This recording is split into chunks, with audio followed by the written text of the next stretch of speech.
Bienvenue sur Africa 24 dans cette nouvelle édition du Non-Stop Info. Voici les titres de l'actualité. Jean-Pierre Bemba, ancien vice-président de la République démocratique du Congo, condamné à 18 ans de prison par la Cour pénale internationale au titre de la responsabilité du commandant. Sa milice a commis plusieurs exactions en Centrafrique entre 2002 et 2003. Les Guinéens plus que jamais mobilisés contre la corruption. Une campagne contre le fléau a été lancée et alerte les autorités sur la nécessité d'instaurer des mécanismes pour une meilleure gouvernance.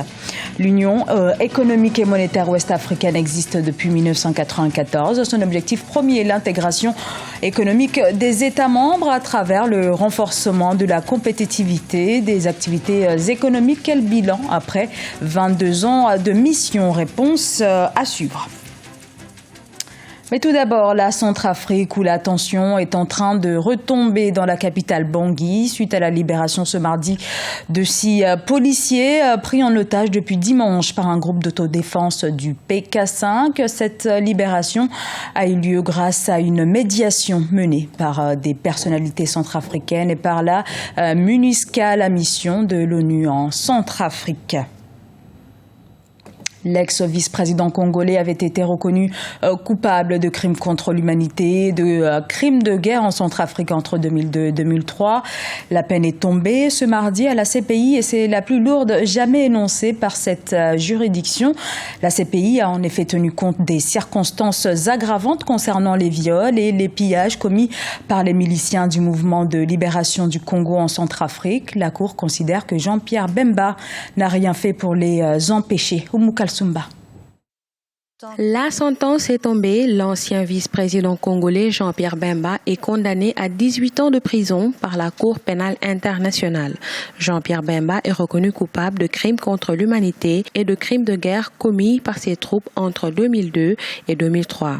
Arrêté en 2008, le condamné a déjà passé 8 années en prison. Il purgera donc une peine de 10 ans. La Chambre condamne Jean-Pierre Bemba Gombo à une peine totale de 18 ans d'emprisonnement, ordonne que le temps passé par Jean-Pierre Bemba en détention sur ordre de la Cour soit déduit de sa peine et informe les parties et les participants que la question des réparations en faveur des victimes visées à l'article 75 du statut sera examinée en temps utile.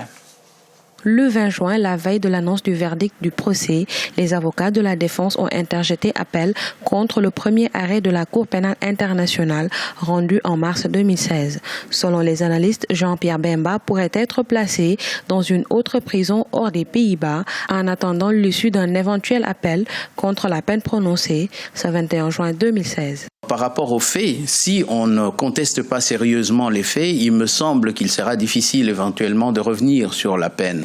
Car en fait, dans d'autres circonstances, on a vu des gens qui avaient autorité, et notamment par exemple un cas célèbre d'une femme qui a été condamnée pour viol, être très sévèrement condamnée. Donc il faut faire très attention quand on décide éventuellement de faire appel, parce que le juge d'appel peut aller un peu au-delà. L'accusation avait requis 25 années d'emprisonnement. La majorité des juges a reconnu tous les crimes perpétrés par des soldats du mouvement de libération du Congo en Centrafrique sous l'ordre de Jean-Pierre Bemba. Et suite à ce verdict, le parti de Jean-Pierre Bemba, le MLC, considère cette peine beaucoup trop lourde et entend faire appel. Le mouvement de libération du Congo dénonce par ailleurs une politisation de la CPI.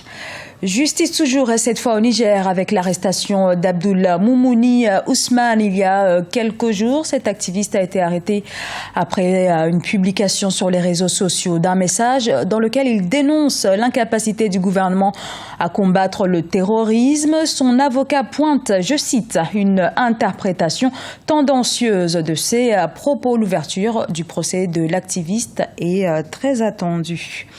En Guinée, plusieurs mouvements de la société civile se sont engagés dans la lutte contre la corruption. Une nouvelle campagne vient d'ailleurs d'être lancée. Objectif, alerter l'opinion publique et les autorités sur le frein que constitue ce fléau au niveau du développement du pays. Un fléau devenu endémique qui fait perdre chaque année des milliards de francs CFA à l'État. Reportage Emmanuel Bilimono, notre correspondant en Guinée.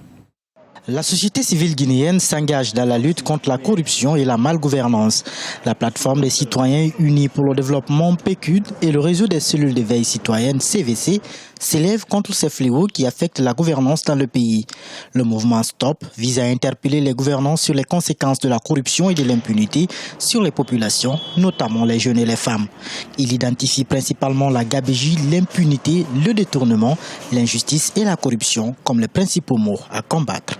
L'initiative consiste à susciter un éveil de conscience des citoyens, mais en vue d'une mobilisation pour que les différentes parties entament des réflexions consensuelles à l'effet d'arrêter ce cycle qui est devenu aujourd'hui un cycle infernal. Ce qu'on est en train de faire aujourd'hui, c'est d'aller vers les citoyens, lancer le mot d'ordre, donc le mouvement, pour que les citoyens puissent davantage s'inscrire à ce mouvement. Les plateformes de la société civile souhaitent, via cette campagne, mobiliser les citoyens autour de la lutte contre le chômage, l'insécurité, les détournements résultant de la corruption et de la malgouvernance.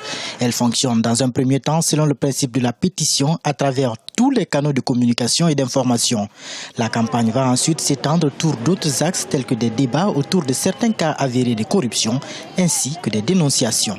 C'est pratiquement toutes les organisations de la société civile qui s'impliqueraient dans le processus et les citoyens qui se mobiliseront à le soutenir. L'intérêt qui se suscite, disons l'appel, nous semble assez prometteur. De plus en plus, il y a des souscrivants, donc on estime que les choses pourraient aller plus rapidement. La société civile guinéenne compte, à l'issue de la campagne, attirer l'attention des autorités sur la nécessité de mettre l'accent sur les stratégies permettant de lutter plus énergiquement contre ces travers qui contribuent à l'appauvrissement de la population. Elle entend par ailleurs promouvoir la culture d'intégrité et d'exemplarité, du respect et de la protection du bien public, de la performance et de la promotion du mérite, mais surtout du principe de la reddition des comptes. À l'ère de la mondialisation, l'Union économique et monétaire ouest-africaine créée en 1994 s'est imposée comme un véritable outil d'intégration sous-régionale. L'Union s'est dotée de puissants outils économiques tels que la BRVM, intégration économique des États membres, harmonisation de l'environnement juridique 22 ans après sa création. Quel bilan pour l'UMOA? Élément de réponse dans ce reportage de Birama Saounera. L'UMOA, Union économique et monétaire ouest-africaine, 22 ans d'existence. Créée le 10 janvier 1994 à Dakar au Sénégal, l'organisation sous-régionale regroupe 8 pays de l'Afrique occidentale. Il s'agit du Mali, du Sénégal, de la Côte d'Ivoire, du Burkina Faso, du Bénin, du Togo, du Niger et de la Guinée-Bissau. En 22 ans, de nombreuses avancées ont été notées dans la mission de l'UMOA. Il s'agit surtout des politiques macroéconomiques telles que la construction des marchés communs, l'harmonisation des législations, des politiques et programmes sectoriels ont été également mis en œuvre. En 2015, pour la deuxième année consécutive, la croissance économique a dépassé 6%. L'inflation est restée modérée aux alentours de 1% en 2015 grâce à l'ancrage du taux de change et à l'évolution positive des termes de l'échange. Ces résultats positifs, nous les devons aussi au travail remarquable réalisé par les institutions et les organes de l'UMOA. Lors de sa création en janvier 1994, l'un des objectifs majeurs de l'UMOA était la libre circulation des personnes et des biens. Aujourd'hui, selon la Commission de l'Union, cette intégration des peuples constitue une réalité. Si les politiques sont conçues, des mesures prises pour une libre circulation dans l'espace, il reste que certaines autorités sont réfractaires.